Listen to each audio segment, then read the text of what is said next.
Good evening and welcome. I'm Pooja Shali. This is a special telecast about our neighboring nation, Sri Lanka, facing one of its worst economic crises since independence in 1948. And I want to go directly to the visuals of what is unfolding in the island nation. Take a look at this. There is anger against the president. The protests have reached the president's door of the country. Lankans are on a war path. Widespread agitations of citizens across the country. Why? There is fuel crisis.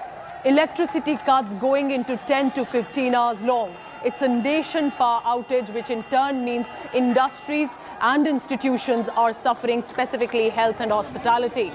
And then in the dock are the ministers in the government, 4 of them holding most important portfolios, and that of the Rajapakshas. I'm going to take you through exactly what has happened in Sri Lanka and what possibly is the impact for India on that.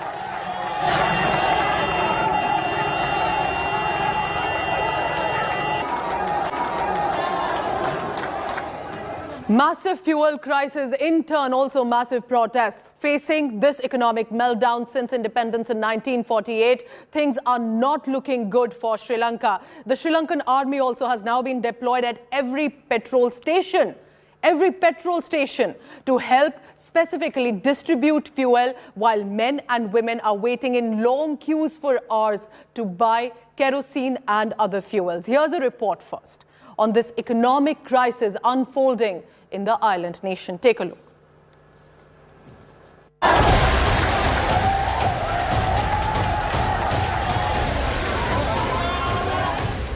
Angry Sri Lankans took to the streets in the capital, Colombo, protesting against the soaring prices of essentials and shortages of everything from food to fuel. The protesters were tear-gassed and showered with water cannons. Across Sri Lanka, citizens are feeling the growing pain of the country's worst economic crisis in years. I have to travel to work in Colombo. A litre of petrol that used to cost 120 rupees 3 months ago now costs 254. It is very difficult for us to manage, as I need to always pump petrol to go to work.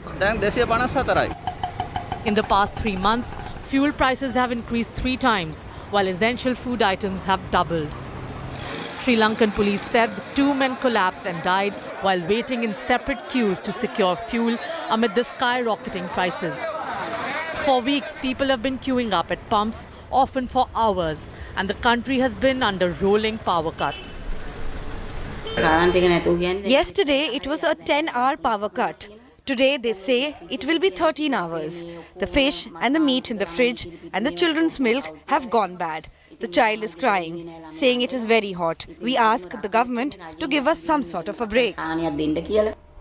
The island nation of 22 million is struggling with power cuts for up to 13 hours a day, as the government is unable to make payments for fuel imports because of a lack of foreign exchange. With the power cuts, there is nothing we can do. Our sausages will go bad. This is usually the time we get business. But when there are 13-hour power cuts, we can't do our business. The meat is kept in deep freezers. But to sell them, we must have the meat in display cabinets.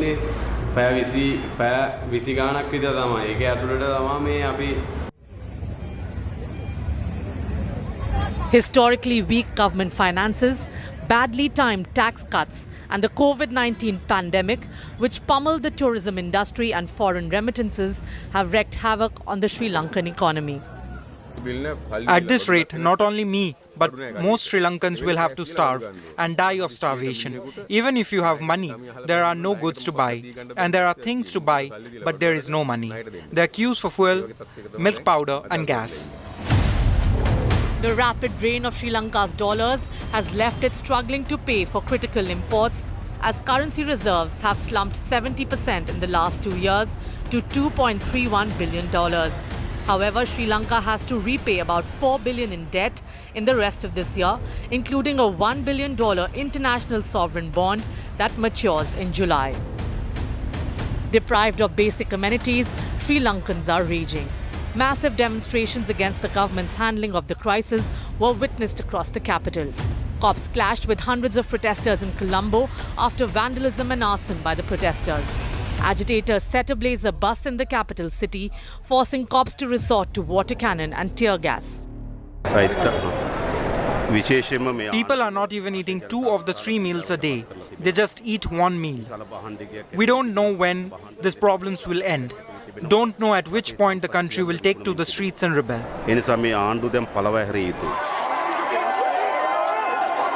President Gotabaya Rajapaksa has chalked out a plan to work with IMF to end the crisis. Yesterday's discussions with the International Monetary Fund was also held for this purpose. Through those discussions, we hope to find a way to pay off our annual loan installments, sovereign bonds, and so on. Subsequent to my discussions with the International Monetary Fund, I have decided to work with them after examining the advantages and disadvantages. The Indian Ocean Island nation is battling a foreign exchange crisis that forced the devaluation of its currency and hit payments for essential imports such as food, medicine, and fuel. Bureau Report, India Today. So as protests are now erupting in Sri Lanka, in fact, across the country, what went wrong? Now, one of the reasons, according to reports coming in, is the mismanaged government finances and therefore question directly on the government, including ill-timed tax cuts that were announced by the government. Huge piles of foreign debt. This is very important because this now brings in China as well, that has given massive loans to Sri Lanka. Also, there has been a shortage of fuel supply for at least a month now. There is, importantly, a fall in the foreign currency reserves by a whopping 70%, which means also in turn a devaluation of the Sri Lankan currency. And then came the COVID pandemic, a series of lockdowns impacting the island nation's tourism sector, which did provide massive revenue to the country, and therefore leading to no funds to even pay for essential imports, and that including food items and medicines for Sri Lanka. Now let me tell you what is the repercussion of what unfolded in the past few weeks. 10-hour-long electricity cuts are currently being reported across the country. Nationwide, petrol price has gone up by 92%. Diesel price has gone up by 76%. And that's not it. Gas cylinder price has jumped from a whopping 1,200 to 4,200 Sri Lankan rupee. Just take a look at this massive jump. In turn, because of electricity cuts, examinations have been cancelled for students. Printing industry has suffered. Routine surgeries have also been postponed, and that means healthcare sector has taken a massive hit. Staples rationed are now only available there across the markets. People are being told to curtail as much as possible. This is definitely a crisis there across Sri Lanka. Let's now quickly go across to Colombo. I'm joined live by Ambika Satkunanthan, former Commissioner of the Human Rights Commission, joining us from Sri Lanka. First, I understand, Ambika, there are massive cuts in the country. I'll not keep you long. What is currently the ground status there in your country? What is unfolding? Please do tell us. Well, what is unfolding is some of it that you have mentioned, which is the economic crisis and the impact of that generally on people, but particularly people like daily wage earners and people who have already poor, marginalized communities like that have been the hardest hit. So therefore, there is a lot of discontent. And I think for the first time in my living memory, there are spontaneous protests of citizens. One of that is what you saw yesterday, which resulted in violence, and it resulted in 45 persons being arrested, including journalists who were arrested. And also they allege, and we have also seen photographs of them having been assaulted by the police. Now, this is something that is, as I said, something quite unprecedented in the terms of that it is spontaneous, that it seems large scale, that it is happening all over the country. Even today, we saw in the south of the country, fishermen were protesting, just close to Colombo, carpenters were protesting. So, and there is a large citizens' protest expecting to happen on Sunday. Therefore, I think what we have here, as you also pointed out, is mismanagement. It is, there is a crisis of governance, and particularly a government that has refused to take advice, that has refused to be transparent, refused to be held accountable. And I think in the first time I have seen that Sri Lankan citizens, having realized what their duty as citizens is, are getting onto the street and protesting, demanding accountability and demanding that their rights and, most importantly, their basic needs are met. Ambika, I do want to ask you here that, if I'm correct, all of this actually started from the end of February, from mid-February. It's been more than a month now. It's gone completely out of control. Do you see the situation do you see a resolution, a solution coming in from Sri Lanka at this point? Because the focus will now be on the Rajapakshas. At least 4 of them are holding important portfolios in the government. What do you think is going to happen in the next few days for your country? See, I don't think it's correct to say that it started a month ago. As I said, this is crisis of governance. And this, for instance, the lack of renewable energy, that is a problem that we have faced for years. And there have also been interest groups that have prevented us from beginning initiatives on renewable energy. So some of these problems have existed, many of these problems existed for a long time. But because we have a particularly incompetent government now that also refuses to take advice and do what is practical, that we have seen it unravel this quickly. And of course, as you also mentioned, COVID had an impact in making it unravel quickly. In terms of solutions, yes, they have said that they are going. Yes. So then one quick question, Ambika, because we are looking at it from the outside. How can India help with a lending hand? And what do you think Indian government can do at this point? Well, I think we saw, the Minister Jaishankar visiting here, and we also saw that India has assisted in terms of financially have assisted, and I think that is very important to us, particularly at a time of need. In terms of the IMF, of course, when you go to the IMF, as you know, there are structural changes that you need to make. There are financial decisions that you'll have to make that will be unpopular and will also probably hurt certain populations that are already affected. So this is a bitter pill that requires a very grown-up. You have to act like a grown-up. You have to make the decisions, and you also have to ensure that marginalized and affected groups, as I said, the daily wage earners, large number of Sri Lankans work in the informal sector, right? And so they do need help. In terms of politics and change of government, we have very few. All I will say, Ambika, at this point, because I understand the situation is still developing, that we wish you well and your country well. India and Sri Lanka have always had friendly relations, and I hope that the government will be able to help as much as possible. But wishing all the very best to all the Sri Lankans out there. Ambika Satkunanthan, thank you so much for giving your time and speaking to India today. Now, remember, at this point, like I mentioned, the focus will be on the Rajapakshas and why. Take a look of how it does matter to the government and the people in the country of Sri Lanka. It's all in the family, as it is being said. Gotabaya Rajapaksa is the president. Mahinda Rajapaksa is the prime minister. Basil Rajapaksa is the finance minister, the most important right now portfolio for the country. Chamal Rajapaksa is the irrigation minister. That's not all. Namal Rajapaksa is the sports minister of Sri Lanka, while Shashendra Rajapaksa is the state minister. 6 from the family are currently holding big portfolios, and therefore perhaps a lot of criticism coming in for the family there holding fort in Sri Lanka. Now, importantly, it is to understand why this is not just about Sri Lanka. This is also about neighboring nations of India and also of China primarily. Take a look of what we have prepared and why India needs to watch this very carefully. It is dragon in the Sri Lankan waters. Take a look of how we have prepared these reports coming in. China is building a port city in Sri Lanka.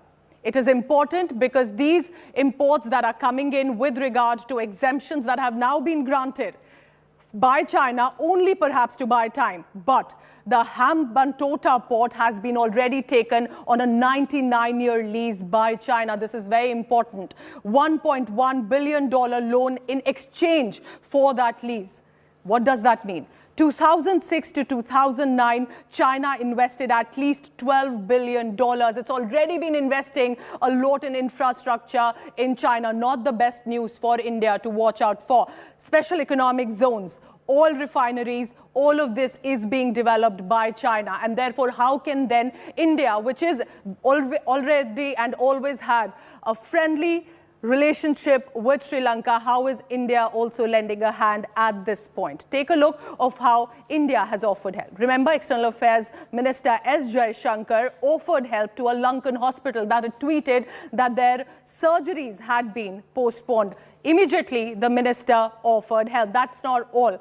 A revised credit line has also been given to import essential items, including food and fuel.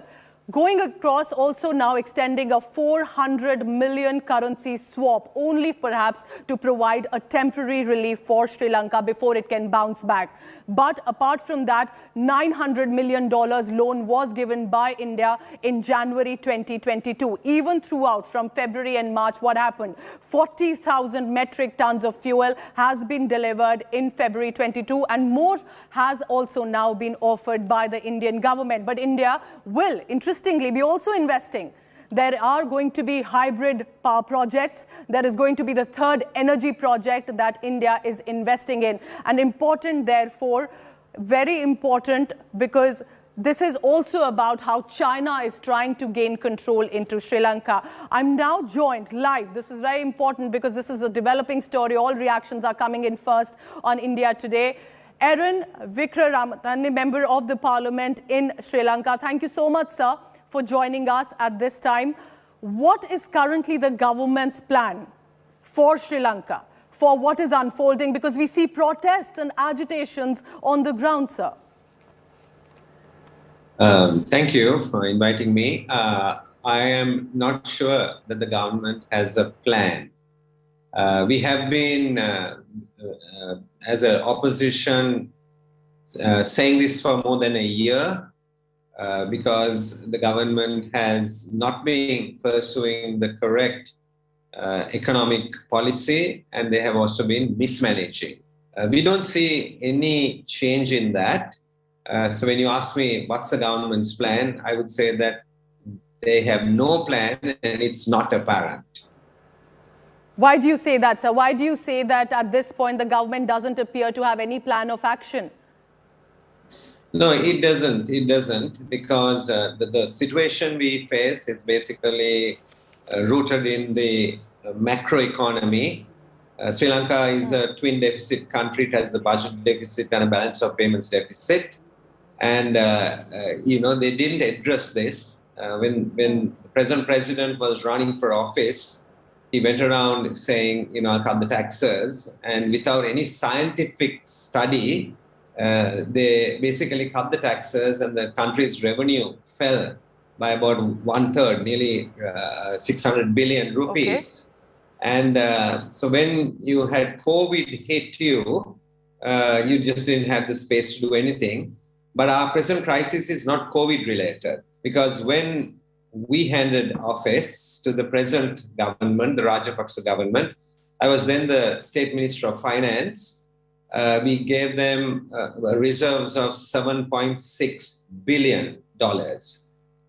Sri Lanka is the only country, probably in Asia, and that's South Asia and East Asia put together, where our reserves have come down by 80% in 2 years.